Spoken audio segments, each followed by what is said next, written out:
Hello guys, it is the Scottish Life here, and today I am talking about Star Wars Battlefront 2015, which comes out in November 2015.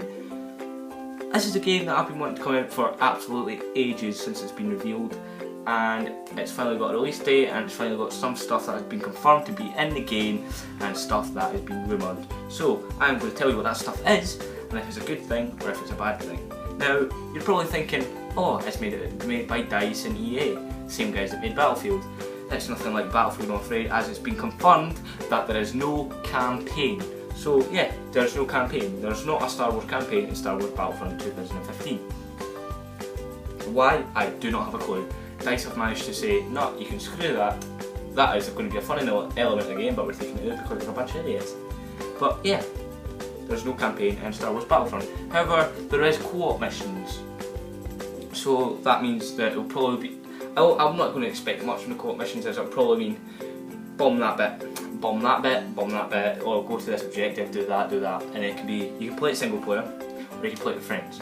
But I don't think it'll be that much. But apparently you're supposed to meet R2-D2 and C-3PO and other characters from the Star Wars franchise through co-op missions. So hopefully that does happen during the co-op missions, but co-op missions is definitely happening. Another thing that's been confirmed, which DICE have decided not to put in, which I thought would have been a clever idea to put in, but as it's going to be a remastered, completely different game from the original two, there is being confirmed that there is no iron sights in, no iron sight aiming in Star Wars Battlefront.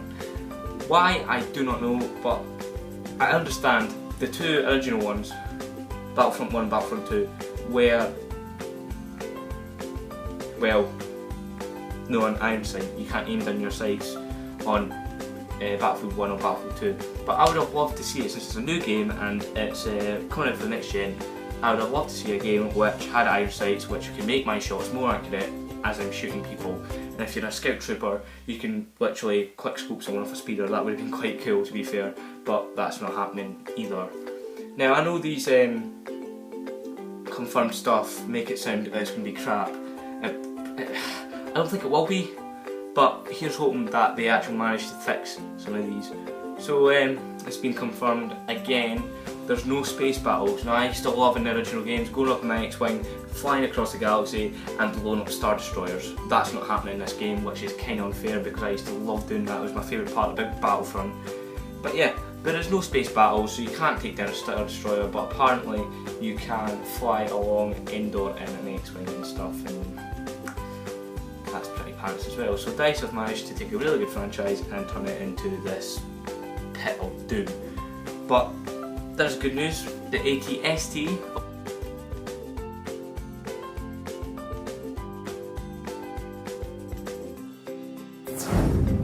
is confirmed playable. Now, what do you mean by playable? Well, I mean, you can go in it, you can direct it any way you want to, you can walk with it, you can do all that, you can shoot people with it.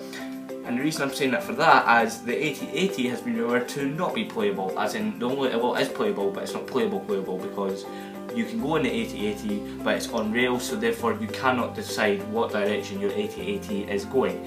I would have loved to have an AT-AT with to run around in and just kill people with, but it's on a rails, which means it's going on that automatic path and it's not going on any other path but that path, and you're not getting control of it. It's just going to go like walk and you're just allowed to point, aim and shoot.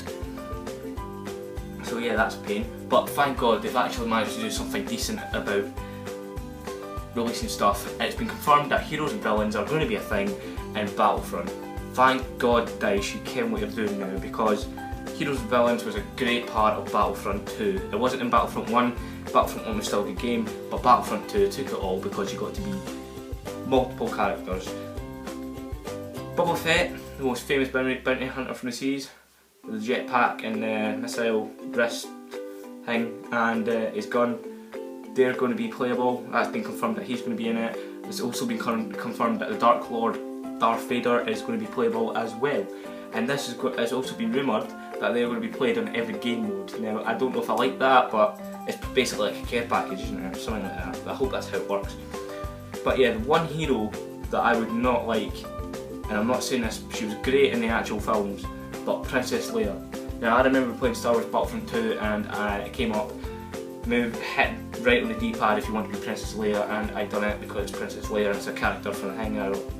That's what I like to do, and turns out she was pants. She was not even that great in the game. Unless they make her an absolute OP badass in Battlefront, I don't think she should be in the game, but that's just my opinion. She was terrible in Battlefront because this is literally shoot once, so I've shot my gun. And then that's when I get to shoot again, about a 5-second pause, something like that, before you can shoot again. Han Solo was good, his gun was rapid fire, like spamming up the right trigger. But Princess Leia, you spam the right trigger and you get one shot every 5 seconds, and it was crap. So just hopefully, if they do put her in the game, they upgrade her like hell and it's worth her being in the game. Another good thing, guys, 2 maps that have been confirmed that I know of, I think there's a third one, but I'm not sure, is Hoth, which is the winter map where, well, that's what I'm going to call it, the winter map in the Star Wars Empire Strikes Back, which is the 5th film. And it's got all the 80s in it, and they are just literally abolishing the rebels until they come back and trip them all up. It's a great map, it looks amazing. It was in Star Wars Battlefront 2, and I'm pretty sure it was in Star Wars Battlefront 1, and it was one of my favourite maps of the actual game, and it's the reason I want to go back to give me back childhood memories. That's all I can remember playing Endor and Hoth. And speaking of Endor, that is also another map that has been confirmed for Star Wars Battlefront. Yes, and so have Ewoks. Ewoks have been confirmed.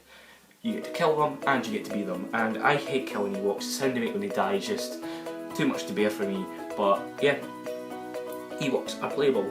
So, if you've liked all the facts that I've given today in this vlog, please subscribe, please like, and hopefully I'll see you next time.